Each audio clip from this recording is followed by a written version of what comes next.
सन 2010 के टाइम पंजाब के कब्रिस्तानों से लाशें गायब होना शुरू हुई। इसी कब्रिस्तान से 4 लाशें, इसी से 10 लाशें और एक गांव के छोटे कब्रिस्तान में मौजूद सारी की सारी लाशें गायब हो गई। लोग जब सुबह आए तो उन्होंने देखा कि उनके प्यारों की कब्रें खुदी हुई थी और उनमें मौजूद लाशें गायब थी। किसी को समझ नहीं आ रहा था कि आखिर हुआ क्या है ये। कई लोगों ने इस वाक़ये को अल्लाह का अज़ाब बताया और कई लोगों ने अंदाजा लगाया कि ये शायद किसी जादूगर का काम होगा, क्योंकि जादू करने वाले लोग भी अक्सर लाशों का इस्तेमाल करते हैं। और कुछ लोगों ने अंदाजा लगाया कि ये शायद किसी जंगली जानवर का काम होगा, पर उनके सारे लगाए गए अंदाजे गलत थे। ऐसा कुछ नहीं था। 4 महीने तक इसी तरह कब्रों से लाशें गायब होती रही और 4 महीने बाद पुलिस ने पता लगा लिया कि लाशें कैसे गायब हो रही थी, कौन ये लाशें गायब कर रहा था और उन लाशों के साथ होता क्या था।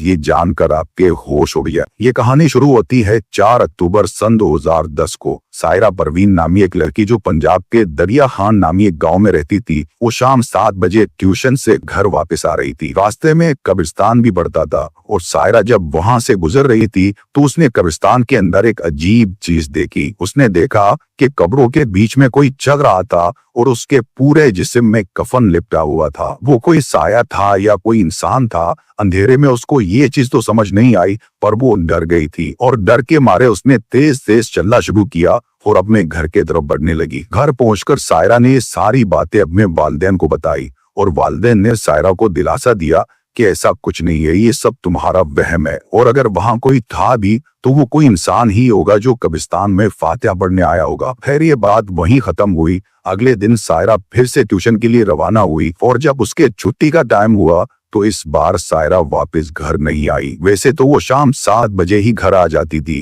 पर रात के 8 बज गए और सायरा घर वापस नहीं आई थी। तो उसके घर वालों ने ट्यूशन कॉल करके सायरा का पूछा, पर ट्यूशन वालों ने बताया कि सायरा तो बहुत पहले ही घर के लिए निकल गई थी। ये सुनकर उसके घर वालों के होश उड़ गए। उन्होंने सबसे पहले अपने रिश्तेदारों के घर मालूम किया कि शायद वो वहीं गई हो और सायरा के दोस्तों से भी मालूम करना शुरू किया, पर सायरा का कुछ पता नहीं चल रहा था। रात के 11 बजे जब उसके घर वाले उसको हर जगह ढूंढ रहे थे और इत्तफाकन जब उनकी गुजर उस कब्रिस्तान वाले रास्ते से हुई तो उन्होंने देखा कि सड़क के बीच में सायरा की लाश पड़ी हुई है। ये देखकर उनकी तो जैसे दुनिया ही खत्म हो गई। उन्होंने पुलिस बुलाया और पुलिस ने आकर जब तहकीक किया तो उनको समझ ही नहीं आई कि इसकी मौत आखिर हुई कैसे।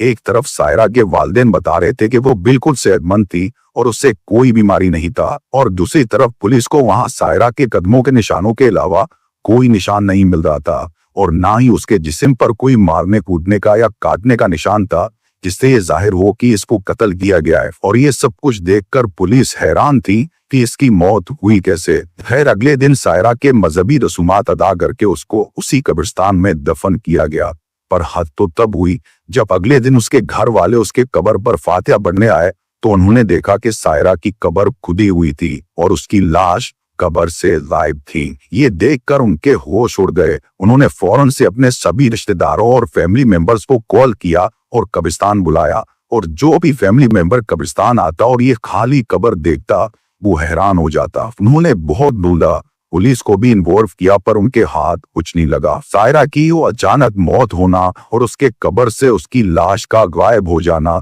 इस चीज ने पूरे मोहल्ले में खौफ का माहौल बना दिया था। इस वाकये के ठीक 1 हफ्ते बाद उसी इलाके के एक इमाम साहब जब मस्जिद में इशा की नमाज पढ़ाकर वापस अपने घर की तरफ आ रहे थे तो उसने भी कब्रिस्तान में कुछ अजीब चीजें देखी। उसने देखा कि एक चीज कब्रों के बीच में भाग रही है और उसने अपने पूरे जिस्म में कफन लपेटा हुआ है। कारी साहब को ये चीज अजीब तो लगी, पर उसने भी कब्रों के बीच में जाकर देखा नहीं कि वो चीज है आखिर क्या। वो अपने घर आया और खाना खाते वक्त उसने अपने बीवी को और भाई को ये चीज बताया कि उसने आज कब्रिस्तान में एक अजीब सी चीज देखी। फिर इमाम साहब खाना खाकर सो गए और अगले दिन फजर की नमाज पढ़ाने मस्जिद चले गए, पर इस बार इमाम साहब भी वापस घर नहीं आए। उसको भी बहुत ढूंढा गया, पूरे इलाके में लोगों से पूछताछ की गई, पर इमाम साहब को फजर के नमाज के बाद किसी ने भी नहीं देखा था। और आखिरकार कायद साहब की भी लाश उसी कब्रिस्तान वाले रास्ते पर मिली। और हैरानगी की बात तो ये है कि जब कारी साहब को दफनाया गया तो अगले दिन कारी साहब की भी लाश कब्र से गायब हो चुकी थी। पुलिस ने बहुत कोशिश की पता लगाने की, पर उनके हाथ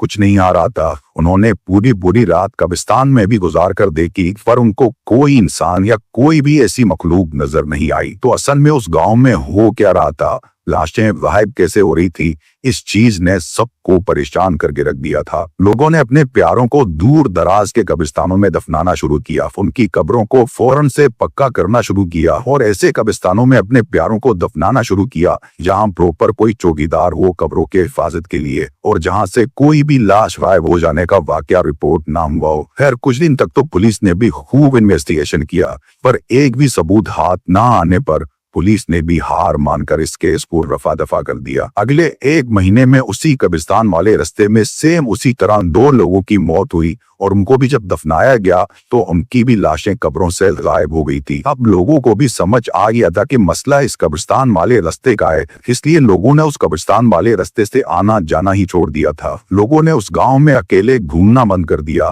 रात के टाइम कोई अपने घर से निकलता नहीं था और पूरे गाँव में खौफ का माहौल बन गया था।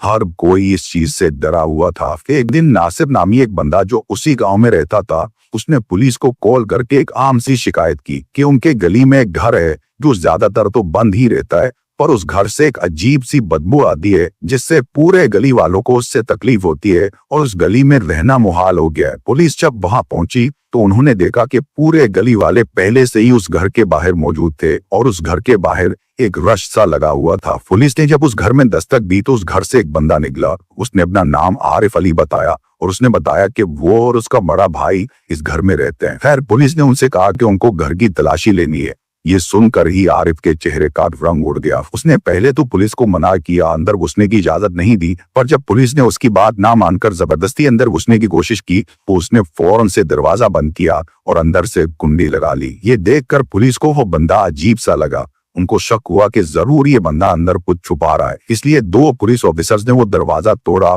और वो अंदर चले गए। घर के अंदर जाकर पुलिस वालों के होश उड़ गए। उनको अपने आंखों पे यकीन नहीं आ रहा था जो उन्होंने अंदर देखा था। 17 लाशें उस घर में मौजूद थी और उन 17 लाशों में से एक लाश उस इमाम साहब की भी थी। और अजीब बात यह थी कि उन 17 लाशों में से हर लाश के कुछ न कुछ पार्ट्स कटे हुए थे। कुछ लाशों के पैर कटे हुए थे, कुछ के हाथ कटे हुए थे और कई लाशों को बीच से चीर कर उनके अंदर के आज़ा निकाले गए थे और कई लाशों के तो सर ही गायब थे। पुलिस ने जब उस बंदे से यानी आरिफ से पूछा कि ये लाशें यहाँ क्या कर रही है, इनके हाथ पैर क्यों कटे हुए हैं, तो उसने कोई जवाब नहीं दिया, बस एक इशारा किया अपने घर के किचन की तरफ। जब पुलिस ने वहां जाकर देखा तो उनके पैरों तले जमीन निकल गई और कई पुलिस वाले किचन के अंदर के मनाजिर देखकर ही बाहर भाग गए, क्योंकि उस किचन में एक बड़े से पतीले में मसाले वगैरह डालकर उन सभी लाशों के हाथ पैर और जिस्म के बाकी पार्ट्स पकाए जा रहे थे। और उस पतीले के पास आरिफ का बड़ा भाई बैठा था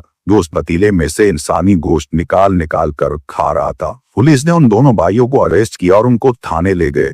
जब थाने में उनसे पूछताछ किया गया तो उन्होंने बताया कि दोनों भाई मुख्तलिफ कब्रिस्तानों से लाशें निकाल कर उनका गोश्त खाया करते हैं। क्या किया बोले ये मैंने नहीं किया है जी, भाई देंगे को से भाई देंगे ये नहीं पाना नहीं ना भाई लाशें को जो देख में टुकड़े पड़े किसे टुकड़े ये पाँव पे।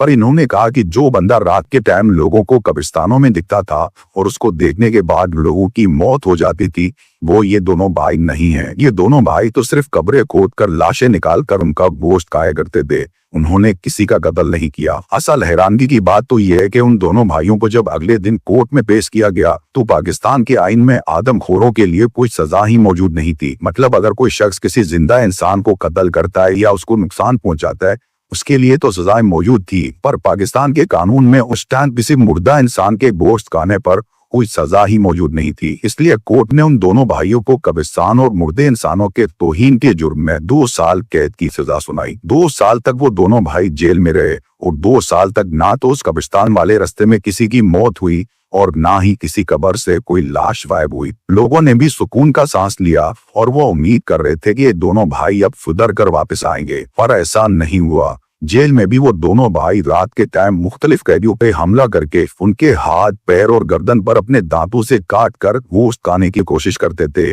यानी किसी तरह उनको इंसानी गोश्त मिल जाए। बस एक कैदी की उंगली तक काट कर खा ली थी उन दोनों भाइयों ने, और जेल में हर टाइम वो चीखते रहते थे कि उनको इंसानी गोश्त चाहिए वरना वो मर जाएंगे। 2 साल तक किसी तरह वो दोनों भाई जेल में रहे, और 2 साल बाद जब वो वापस आए तो उन्होंने पूरे पंजाब में तबाही बेर दिया। हर दिन पंजाब के मुख्तलिफ कब्रिस्तानों से 10-10 लाशें गायब होनी शुरू हुई, और जो उनके घर के करीब वाली कब्रिस्तान थी, उस कब्रिस्तान में मौजूद तकरीबन सारी लाशें उन्होंने निकाल कर खा ली थी। जिन लाशों में गोश्त होता था वो उन लाशों का गोश्त निकाल कर खाते थे, और जो कई साल पुरानी कब्रें थी वो उन लाशों के हड्डियों का सूप बनाकर पीते थे। 1 महीने के अंदर अंदर उन्होंने अपना घर फिर से लाशों से भर दिया, और फिर से पूरे मोहल्ले में एक अजीब सी बदबू फैल गई। लोग समझ गए थे कि ये काम उन्हीं दोनों भाइयों का है, इसलिए बार फिर से उन्होंने पुलिस में शिकायत की, और इस बार अवाम ने भी एहतजाज करने शुरू किए और आवाज उठानी शुरू की कि इन दोनों भाइयों को कड़ी से कड़ी सजा दी जाए। अवाम के एहतजाज को मीडिया ने भी कवर किया,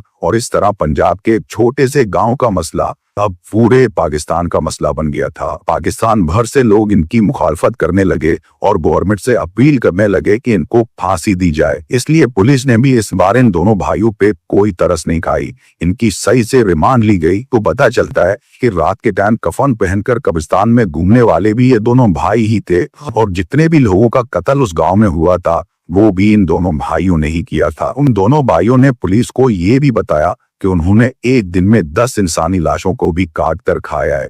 हालांकि अगर देखा जाए तो एक इंसान के लिए इतना सारा गोश्त खाना ऑलमोस्ट नामुमकिन है, पर ये लोग कैसे खाते थे इतना सारा गोश्त कुछ नहीं पता। जब पुलिस ने उनसे पूछा कि क्यों खाते हो तुम इंसानी गोश्त, तो उन्होंने बताया कि बहुत साल पहले एक काला जादू करने वाले बाबा ने उनसे कहा कि अगर इंसानी गोश्त खाओगे तो तुम्हारी सारी ख्वाहिशें पूरी होंगी। इसलिए पहले तो उन्होंने शौक में इंसानी गोश्त खानी शुरू की, पर अब इंसानी गोश्त खाना उनके लिए एक नशा जैसा बन गया है। अगर इंसानी गोश्त उनको ना मिले तो वो अपने जिस्म को काट कर भी खा सकते हैं। इनकी इस तरह की दरिंदगी देखकर 17 नवंबर सन 2012 को कोर्ट ने इनको 14 साल जेल की सजा सुनाई। ये दोनों भाई आज भी जिंदा हैं और जेल में हैं। पर खौफ की बात तो यह है कि इस साल सन 2026 में इन दोनों भाइयों की सजा पूरी हो रही है और वो जेल से रिहा हो जाएंगे, यानी कुछ महीने बाद वो फिर से पंजाब के लोगों का गोश्त खाने आ रहे हैं। आपको क्या लगता है कि वो लोग सुधर जाएंगे या वैसे ही रहेंगे? अपने राय का इजहार कमेंट सेक्शन में लाजमी